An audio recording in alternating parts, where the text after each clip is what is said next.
Agora, para encerrar a nossa aula sobre economia, falar um pouco daquele que foi considerado um dos maiores empreendedores da história do país. Irineu Evangelista de Souza, o Barão de Mauá. O Mauá, ele ficou bastante ligado na história do Brasil a seus empreendimentos como bancos, que chegou inclusive a ter bancos na Argentina e no Uruguai. Eu vou falar na nossa próxima aula que a Argentina e o Uruguai estavam na região do Rio da Prata, que era uma área bastante sensível para a política externa brasileira. Uma área onde o Brasil buscou exercer o papel de potência regional. Então, esses bancos do Mauá também eram uma forma de colocar a presença brasileira numa área estrategicamente importante. Mas isso eu vou discutir melhor na nossa aula de política externa. Mas Mauá, além de ter bancos, chegou a construir um estaleiro em Niterói, ou seja, a produção de navios, chegou a ter fábricas, chegou a ter uma empresa de navegação no Rio Amazonas, chegou a ter uma empresa de iluminação a gás na capital, no Rio de Janeiro, porque até então a iluminação do rio era feita por óleo de baleia, inclusive a baleia foi extinta da Baía de Guanabara e das áreas próximas ao litoral do Rio de Janeiro, devido à exploração do óleo da baleia, que começou a diminuir com a iluminação a gás. Então, quer dizer, foi um homem, além da construção da ferrovia, da primeira linha férrea que eu falei para vocês na nossa última aula, que ligou o Porto de Magé, no Rio de Janeiro, até o pé da Serra de Petrópolis. Isso em 1854. Então, o Barão de Mauá, com seus empreendimentos, se tornou um homem extremamente poderoso. Chegou, inclusive, a ser o homem mais rico do hemisfério sul. E o Barão de Mauá chegou a ter mais recursos que o próprio Estado brasileiro. Mas como que ele consegue amealhar uma fortuna tão grande? Em parte, o desenvolvimento de Mauá foram favorecidos pelo contexto histórico que o Brasil vivia nos anos 1850 e 70. Me refiro a uma maior estabilidade política, me refiro ao desenvolvimento da economia cafeeira, ao desenvolvimento da ferrovia, porque o que acontece? Se a economia cresce, a renda cresce e o mercado consumidor tende a aumentar. Então, mais gente comprando, essa economia aquecendo. E o Mauá, ele se torna praticamente o único que vai fornecer uma série de produtos, como iluminação a gás, exploração e comercial no Amazonas, estaleiros. Então, a produção do Mauá acaba, sem contar os bancos, que era onde entraria esse dinheiro que estava circulando no país com o desenvolvimento econômico. Então, o Mauá acaba explorando todo esse desenvolvimento, essa conjuntura que o Brasil passou e acaba conseguindo amealhar um grande capital. Uma outra questão que favorece o desenvolvimento do Mauá foi a chamada Tarifa Alves Branco, de 1844.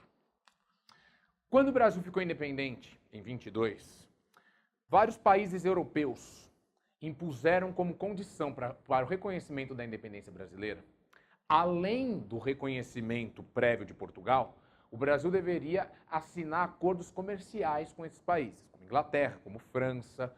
E esses acordos comerciais favoreceram a importação de produtos desses países. O Brasil assinou uma série de tratados comerciais nos anos 20 e 30 que estabeleceram que os produtos importados vindos da Europa pagariam 15% de impostos na alfândega brasileira, portanto seriam mais baratos aqui. Esses tratados, eles venceram na década de 40 e o imperador Dom Pedro II se recusou a renová-los. E havia necessidade do Estado brasileiro conseguir mais dinheiro, mais recursos. E como eu falei para vocês, a principal forma do Estado conseguir dinheiro é o aumento de imposto. Neste período aqui, não é qualquer imposto, é o imposto que é cobrado nas alfândegas, sobre os produtos que entram e os produtos que saem. Essa é a principal fonte de receita do Estado brasileiro. Como o Brasil queria aumentar os impostos para aumentar a receita do Estado, e como o governo brasileiro viu que foi nefasto, foi prejudicial os tratados que foram assinados na época da independência, os tratados comerciais, o governo brasileiro não os renovou. E mais, o governo brasileiro, em 1844, aprova a famosa Tarifa Alves Branco. A Tarifa Alves Branco estabelece o seguinte: os produtos importados pagavam 15%. Agora, passam a pagar 30% na alfândega.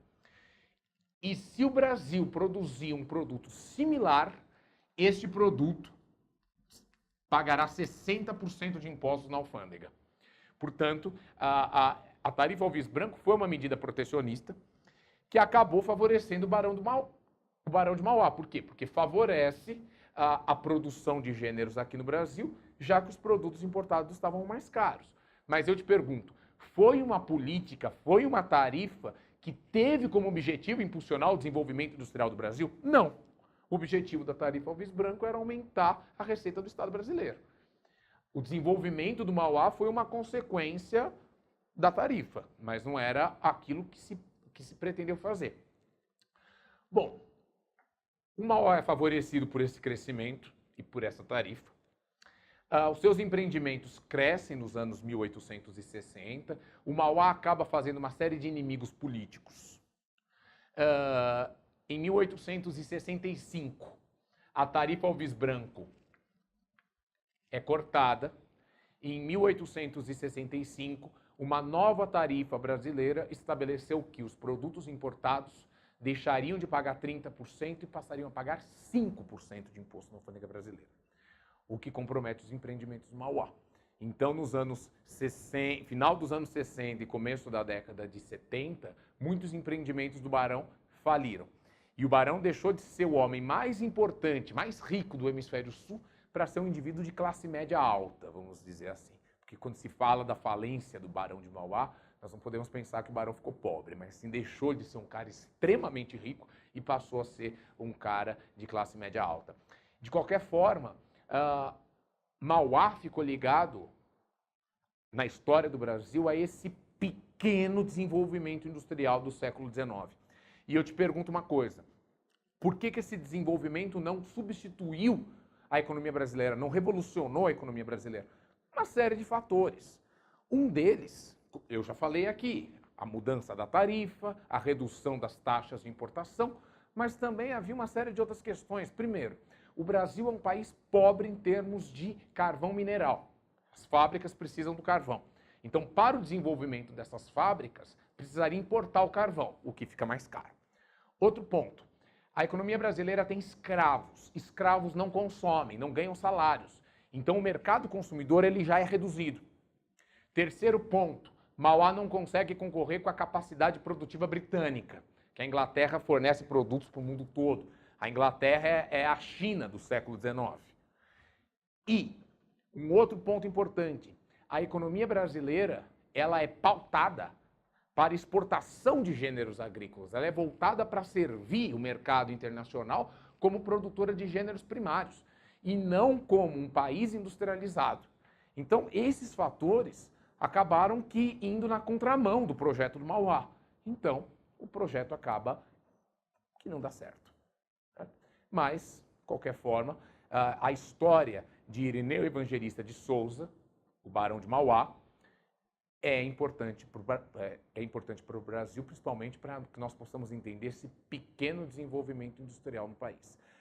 Depois do Império, chegando no século XX, nós tivemos outros desenvolvimentos industriais, mas até a segunda metade do século XX, a indústria não domina a economia brasileira, em hipótese alguma. Tá certo? Então, até.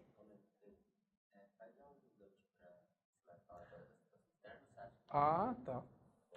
Bom, na nossa próxima aula, eu vou tratar sobre a política externa brasileira. Então, quer dizer, nós vamos unir o que eu falei sobre a política interna, sobre a estabilidade política a partir de 1850 e também sobre o desenvolvimento econômico do Brasil, ou seja, mais dinheiro entrando, mais estabilidade política. O Brasil, depois de 1850, além de ter uma economia mais estabilizada, o Brasil não encontra revoltas armadas sérias dentro do seu território. Revoltas que ameaçavam a unidade territorial. Então, quer dizer, a situação política e econômica fica mais calma. Sendo assim, o Brasil pode abrir a porta e olhar para os seus vizinhos. Ou seja, assumir uma política externa mais ativa, mais agressiva, que é o que nós vamos ver na próxima aula.